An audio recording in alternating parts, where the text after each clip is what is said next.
BA पास की कहानी, ऐसी कहानियाँ हम अक्सर अखबारों में देखते ज़रूर हैं, पर जब उनको फिल्माया जाए तो वो बहुत अलग किस्म का थ्रिल है उनमें।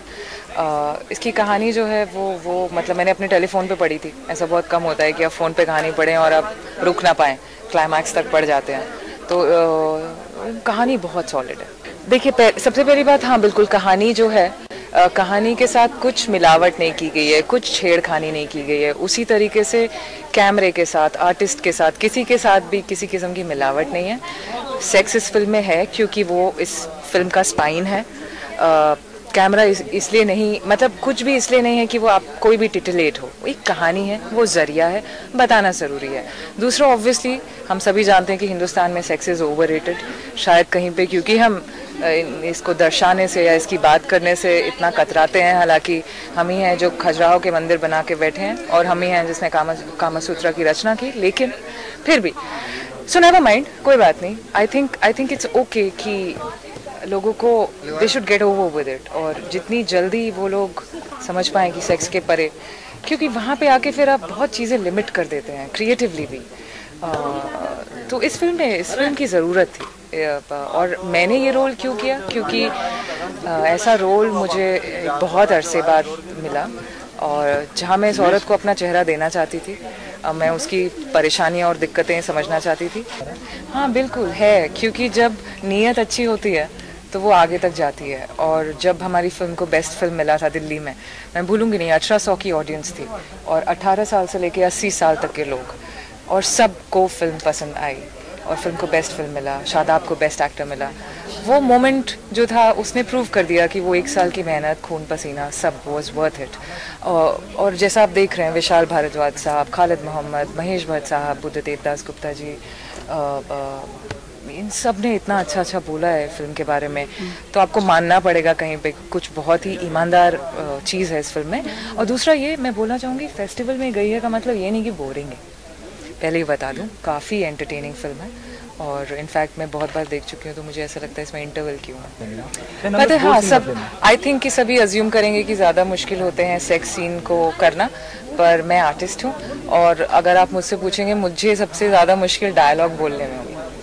ओके, क्योंकि वो सारिका क्या बोलेगी, उसकी कैसी आवाज़ है, उसका क्या लहजा है, वो कैसे चलेगी एक बार, और क्या सोच है उसकी, वो सब पकड़ में आ जाए, फिर सब कुछ एक सूत्र है ना, देन इट फ्लोज। फिर हम को 10 जगह से चीज़ें पकड़ने की ज़रूरत नहीं है। Then she is in your body, और now she is out of my body, you know. तो बिल्कुल भी नहीं, because once I was in sync with the character, I think shooting के एक दिन पहले, उसके बाद नॉट एट ऑल डिफ़िकल्ट, क्योंकि बहुत फैमिली जैसा माहौल था ना बीए पास पे, मतलब फ्रॉम स्पॉट दादा to light boy to everyone, हर किसी की जो नीयत थी ना, वो was working at it. So very very comfortable. वो अक्खड़ मिजाज नहीं थी, अगर आप जानते होंगे तो उसका भी होने का मतलब ठीक ही था, और वो एंड में प्रूव भी करती है। तो ऐसा कुछ नहीं है, मतलब यू नो, सभी किरदार अच्छे होते हैं, सभी सफ़ेद और उतने ही काले होते हैं। हाँ, आई होप कि लोग मुझे और एक्सेप्ट करें, और मुझे और दूसरे चेहरों में देख सकें। और हाँ, every day is a beginning, every role is a beginning in that case, you know.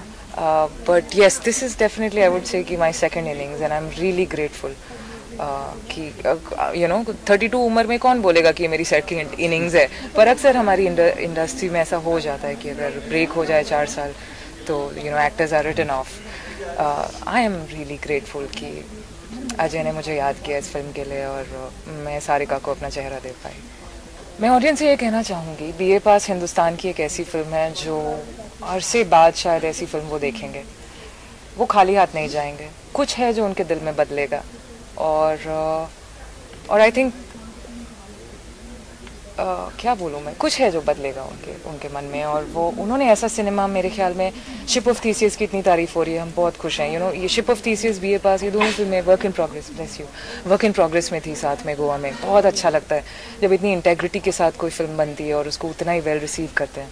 तो बीए पास हिंदुस्तान की एक ऐसी फिल्म है जो 18 साल से ऊपर जो भी है, किसी को मिस नहीं करनी चाहिए। शॉकिंग हो सकती है उनके लिए, लेकिन ये सोच के वो सिनेमा हॉल ना आए, ऐसा नहीं करें क्योंकि हमारे अखबार ज़्यादा शॉकिंग है, यू नो। तो इस फिल्म का हिस्सा बने क्योंकि ये आप में कुछ चेंज करेगा जो बहुत सुंदर ही होगा at the end of the day. Okay, take 3। Khalid Mohammed sir, उन्होंने कहा the most audacious movie I have seen in years, visceral, brutally real, BA pass, blew me away. इन्होंने फिल्म ओशियन सिनेफैन में देखी थी जहां हमें बेस्ट फिल्म मिला था और हम बहुत खुश हुए, और शादाब को बेस्ट एक्टर मिला था। महेश भट्ट साहब, outstanding, raw, human, truthful. Ajay Bahal outdistances his contemporaries by miles in his debut film. That's powerful, and thank you so much, sir. A remarkable debut, very good performances, technically outstanding, a must-watch. Buddhadev Das Gupta ji. As juicy as they come, BA Pass is pure, unadulterated noir. Abhishek Chope. Wow, superb. तो अब मैं बिना किसी delay के I want to introduce my director. And he's also shot the film, and he's also produced the film, 3 in 1. Thank you, Ajay Bahal, for this beautiful, beautiful film. And I want you to... And I'd like to introduce my partner to you, Mr. Narendra Singh. Where's Narendra? Ah, there he is. Please come. And sir, please, could you please join us on the stage? Bharat bhai, please. Shadab, Aloka, Rajeshwari, Devu. Aloka is our music director. Picture में एक ही गाना है लेकिन वो 10 गानों पे भारी है। It's very very beautiful song and the lyrics have been written by Rajeshwari. Rajeshwari, lovely work, thank you very much. ये देवू जी हैं, आपने इनको देखा होगा देव डी में, तो अभी तक नहीं सुधरे, वैसी हरकतें कर रहे हैं। और शादाब, एवरीबॉडी नोज। बट साहब, प्लीज इंट्रोड्यूस द फिल्म। मुझे आवाज आई? मैं फिल्मों की ट्रायल नहीं देखता, मगर जब भरत भाई का फोन आया कि एक खास फिल्म है, आपके मिजाज की फिल्म है, आके देखिए, तो मुझे लगा भरत भाई ने फोन किया तो यकीनन कुछ होगा, क्योंकि भरत भाई का आए दिन से फोन आते नहीं है। ये वो भरत शाह है जिन्होंने हमारा हाथ थामा था नाम के वक्त से, हमारी जिंदगी को नया एक रुख दिया था इन्होंने। हम जहां यहां पहुंचे हैं उसमें इनका बहुत बड़ा एक योगदान है। अगर भरत शाह साहब नहीं होते तो शायद हम यहां तक पहुंचते ही नहीं। फिर हमने फिल्म देखी, पूजा, हम जाके हमने फिल्म देखी BA पास। हमने ट्रेलर देखा था अपने दफ्तर में, अजय जी आए थे और हमने ट्रेलर देख के हम जिस तरह आप लोगों ने भाप लिया ना कि कुछ है इसके अंदर, वंस मोर बोल रहे थे ना, कौन बोल रहा था वहां से, हाथ उठा रहा था? राजा। हाँ, करेक्ट भैया, बिल्कुल समझ तुम्हारी सही है। तो मुझे लगा कुछ है इसके अंदर। तो हम जब गए थे तो हमको उम्मीद तो थी कि पिक्चर अच्छी होगी, मगर इतनी अच्छी होगी इसका हमें बिल्कुल अंदाजा ही नहीं था। ये एक स्टनिंग फिल्म है, एक ऐसी फिल्म है जिसको देखकर कहीं पर अंदर डर जागता है कि भैया आप अपने आप को एक ब्रांड समझते हैं, आप मार्केट के लीडर्स हैं, आप भी बहुत कामयाब फिल्में बनाते हैं, मगर पैरों तले कहीं जमीन निकल गई, क्योंकि जब आपने इनका काम देखा लगा कि एक नई सोच है, एक नई ऊर्जा है, एक नई पीढ़ी है जिसका काम हमसे माइलों आगे है। शिल्पा, शदाब, देव, इनकी परफॉर्मेंस जानलेवा है। मतलब शिल्पा जैसी हिम्मत वाली लड़की मैंने देखी ही नहीं, इतनी ईमानदार परफॉर्मेंस। शदाब की इनोसेंस, देव, जॉनी तुझे छोड़ूंगा नहीं मैं। मगर ऐसा काम तभी हो सकता है, जैसे शिल्पा जी कह रही थी, कि ये जब आपके दिल से एक ईमानदारी की एक्सट्रीम, जिसे गंगोत्री से निकलती है गंगा मां, तो कहां तक पहुंचती है। ये पॉसिबल ही नहीं है कि हम आपके साथ सामने खड़े होके इतनी शिद्दत से एक ऐसी फिल्म की बात कर रहे हैं जिसके बारे में शायद आपने सुना ही नहीं होगा, और जिसको भरत भाई ने ऐसी नहीं, ये वही भरत शाह है जिसने पहले मर्तबा देवदास बनाई थी। उन जमाने में 60 करोड़ का आंकड़ा सुनने को नहीं मिलता था। तो यही है, कुछ अदा है अजय बहल में, जिसको देखकर भरत भाई ने अपना को सब कुछ दांव पे लगाया यहाँ पर, और हम इसके साथ में खड़े हैं, क्योंकि मुझे इस बात का यकीन है और मैं सोच समझ के कह रहा हूं, मुझे इस बात का यकीन है कि इस चेहरे को देख लीजिए, ये हमारी फिल्म इंडस्ट्री का एक लीडिंग प्लेयर है। He is a star in making. And ये जो कलाकार हैं, ये जो एक्टर्स हैं यहां पर, इनको भी जरा देख लीजिए। हमने यही दावा किया था आशिकी के टाइम पे, लोगों को लगता था ये तो बड़ा बोलता है अपने बारे में। अब मैं अपने बारे में नहीं बोल रहा, दूसरे के फिल्म के बारे में बोल रहा। जरा देख लीजिए इनको। चलो सिर्फ आगे जाओ, थोड़ा ज्यादा आगे जाओ। जॉनी तू भी आगे जा, ये इनको देख लो जरा। इसके बाद में अगर आपने फिल्म देखकर अगर आपने झुक के सलाम नहीं किया तो आपका जूता मेरा साथ। It's a great film, go and see it. Thank you. Story पे आधारित है और ये हिंदुस्तान की ऐसी ग्रिम रियलिटी को इतने एंगेजिंग अंदाज से पेश करती है। ट्रेलर देख के लगता है कि कुछ थोड़ी सी शरारती फिल्म है, मगर नहीं, वो सेक्सुअल कंपोनेंट है, बिना निडर होके इन्होंने पेश किया है। मगर वो देखते देखते जिंदगी की ऐसी कड़वाहट आपको घेरती है कि जिससे फिर निकलकर आप उसको इस फिल्म से अपना दामन आप बचा नहीं पाते हैं। एक ऐसी फिल्म है। I think short stories or short novels are more conducive for adaptation. अच्छा, जो लघु कथा होती है, शॉर्ट स्टोरी, वो इंस्टेड ऑफ नॉवल लघु कथा को अडाप्ट करना स्क्रीन के लिए ज्यादा आसान रहता है मेरी नजर में, क्योंकि कैरेक्टर्स होते हैं, एक प्लॉट होता है और कंटेंट होता है, लिमिटेड इन स्कोप होता है, और किसी भी चीज को फ्लैश आउट करना वो ज्यादा आसान है और बेहतर तरीका है काम करने का, रादर दैन कि आप बहुत बड़ी चीज उठाएं और उसमें से फिर चुने कि मेरे को क्या रखना है, क्या निकालना है। वो मुश्किल हो जाता है, तो अधकचरा काम होने का एक डर होता है। तो शॉर्ट स्टोरीज मेरी नजर में is a safer bet to rap. No, कोई भी नई सोच जो है ना, उसको अपने आप को असर्ट करने के लिए बहुत कुछ करना पड़ता। हमारा जब सफर शुरू हुआ था फिल्म इंडस्ट्री में, हमको भी इसी तरह से जद्दोजहद करके यहां तक पहुंचना पड़ा। इसमें कुछ लोग मिलते हैं, जिसमें हमने कहा कि भरत शाह साहब मिले थे, हमारा हाथ थामा था।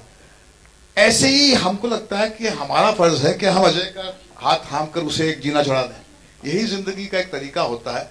मगर ये उम्मीद करना कि जब कुछ आप नया करेंगे, कुछ अनयूजुअल करेंगे और दुनिया आपके लिए रेड कारपेट बिछा देगी, ऐसा नहीं होगा। क्योंकि फिर जब नया कुछ आता है, वो पुराने को हिलाता है, उसकी जड़ों को उखाड़ता है। वो एक थ्रेट होता है। पुराने सोच का जब तक पूरी तरह वो खात्मा नहीं कर सकता, वो तब तक वो अपने फुल फॉर्म में आता नहीं। तो हमेशा नया काम जो होता है, उसको अपने आप को वहां तक पहुंचाने के लिए बहुत ज्यादा मेहनत करनी पड़ती है। और इस मेहनत में कुछ लोग साथ देते हैं, मगर टैलेंट एक ऐसी चीज है जिसको आप रोक ही नहीं सकते। आज नहीं कल ये आप, मेरा दावा है कि बीए पास का जिक्र सालों तक होता रहेगा। बहुत सारी फिल्में हैं जिसमें बहुत बड़े स्टार्स हैं, वो ओपनिंग वीकेंड के बाद में उनका नामो निशान नहीं रहेगा, मगर ये 25-30 साल बाद में इस फिल्म का जिक्र होगा। It's a path breaking film. The author of the short story, Mohan Sikka, has spent some time in Paharganj. He was growing up there. He used to live with his aunt there. But it is in no way, I don't know how far Mohan has told me the truth, but I did ask him the question. And Mohan had to say, no, my life was not that colorful. So I don't think so it's inspired from anything that Mohan has, faced himself in his life. It's definitely fiction. At a medium level release, for me, logistically, that makes more sense, because if you have too wide a release, there also, I would like the film to pick up by word of mouth. But by that, I mean that I need at least about, say, 1,500 shows a day. So, which is about 600 to 700 screens.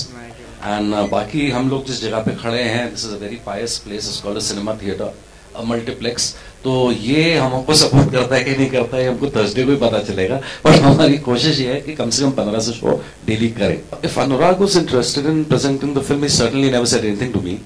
It's only after Bharat Bhai came on board, Narendra came on board, that we started hearing that Anurag was interested. But we met at Oceani. He didn't see the film, but he was there at the award ceremony, and we've met a few times hence, and he never mentioned anything to me. So this is news to me. Though I've heard it circulating, but I have no personal knowledge of this. इतिहास सुनना चाहते हैं erotica का, हिंदुस्तानी heritage, Vatsayan की नहीं, कामसूत्र का शहर मुल्क है नहीं हमारा। तो ये हमने इसको जन्म नहीं दिया, ये हमारे पुरखों की देन है। जब हमने आंख खोली तो हमारे बड़े प्रीडिसेसर्स थे, केदार शर्मा साहब थे एक राज कपूर के गुरु, उनको विरासत, राज कपूर साहब को विरासत में एरोटिका जो है केदार शर्मा साहब ने दी थी, राज कपूर साहब ने हमारे जनरेशन को दी। तो एरोटिका कोई नई कोई क्रिएशन है नहीं। ये लगता है आपको क्या है, आज की तारीख में प्रॉब्लम क्या है कि इतिहास की समझ जो है शायद फेड आउट होती जा रही है। मुल्क जो है suffering from Alzheimer's disease, memory है नहीं। एक बहुत बड़ा एक इतिहास है। Erotica was always a part इस मुल्क ने जिसमें हमने सेक्सुअल प्लेजर को एक बहुत ही सिग्निफिकेंट प्लेस दी है। और ये अगर आप इसको एक एरोटिक फिल्म कह रहे हैं तो शायद इसको आप डिफाइन सही नहीं कर रहे हैं, क्योंकि इसके अंदर एक सेक्सुअल कंपोनेंट जरूर है, मगर ये केवल एक टिटिलेटिंग फिल्म नहीं है। ये एक कड़वी सच्चाई, एक तन्हाई जो है आज के दौर की, उसको दर्शाती है। ये आपके रूह के अंदर पहुंच जाती है, केवल जिस्म तक सीमित नहीं है फिल्म। तो ये फिल्म जो है इस कैटेगरी में बैठती नहीं मेरे हिसाब से। हाँ, इसमें सेक्सुअल कंपोनेंट है और सेक्सुअल कंपोनेंट को बहुत ही निडर होकर इन्होंने इस्तेमाल किया है। Well, Ajay is a fabulous director. मैं पहली बार अजय से मिला जब मैं बॉम्बे आया मिलने के लिए अजय से। अजय के बारे में मुझे कुछ पता नहीं था कि इन्होंने इससे पहले क्या काम किया है, कोई आइडिया नहीं था मुझे। तो मैं जब अजय से मिला, एंड एज एन एक्टर आपको एक ब्लाइंड फेथ लेके चलना पड़ता है कि ये किस तरह का पिक्चर बनाने जा रहे हैं, आपको अपना पूरा फेथ रखना पड़ेगा। And that was like a big challenge for me, but especially after reading the script, किस तरह का स्क्रिप्ट है। So I was very happy to see कि अजय जिस तरह से मुझे गाइड किए फिल्म के दौरान, this was very important for me, and that is what I got back from Ajay.